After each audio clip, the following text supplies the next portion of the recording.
John Scaggs asserts that a movement from ignorance to knowledge is crucial to the narrative success of crime fiction, discussed with reference to Oedipus the King and Hamlet. Well, if we look at the narrative structure of both Hamlet and Oedipus the King, it is apparent that John Skaggs' assertion applies to both plays. Both Hamlet and Oedipus start out being ignorant, and only when both get closer to the truth does the plot actually advance. As such, this trend toward uncovering the truth is crucial to the narrative success of both plays, because it allows the plot freedom to develop complexity while allowing it to maintain suspense and audience interest. Although both plays have different plots, with Hamlet searching for the truth about his father's death, while Oedipus searches for the identity of Laius' murderer, they both share something in common, and that is the fact that both plays start with ignorance and end with knowledge. In Hamlet's case, the beginning and the end of his ignorance occurs when he sees the ghost, which tells him that he is the ghost of King Hamlet and that Claudius killed him, and the ghost asks for Hamlet to avenge him. After seeing the dead king's ghost, Hamlet stops just mourning and actively begins questioning and probing to find out the truth behind King Hamlet's death, despite the fact that he had no way of knowing whether the ghost is actually the vengeful and lost spirit of his father, or really the devil pretending to be King Hamlet and trying to deceive him. It is difficult to discern whether he is pretending to be insane or if he is actually insane. Despite his perceived insanity, he is still devoted to avenging his father's death. Hamlet enlists the players to reenact the scene which he thinks would closely resemble his father's murder, and asks Horatio to closely watch Claudius's reaction, so that they can later compare their impressions and decide if Claudius is guilty or not. Claudius storms out of the play, and Horatio and Hamlet both agree that Claudius looks guilty.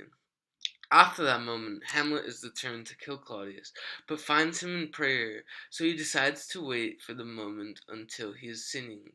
This follows a trend where Hamlet continually, although he has the evidence to prove that Claudius is guilty, he continually stalls or makes excuses.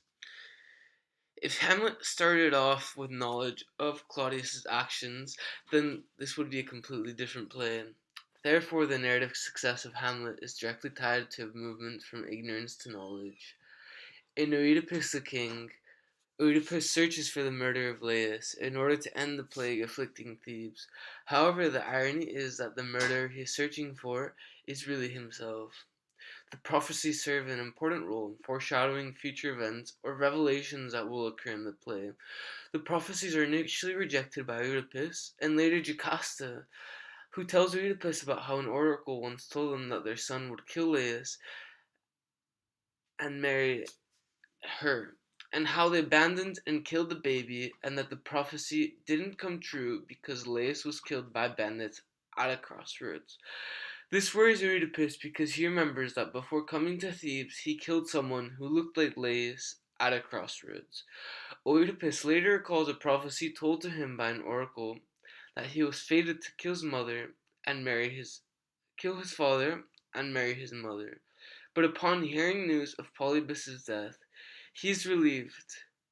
The messenger offers news that Polybus and Merope are not really Oedipus's real parents. In fact, the messenger gave Oedipus to the royal couple when a shepherd offered him an abandoned baby from the house of Laius. This confirms Jocasta's suspicions that the prophecy came true, and she begs Oedipus to stop inquiring.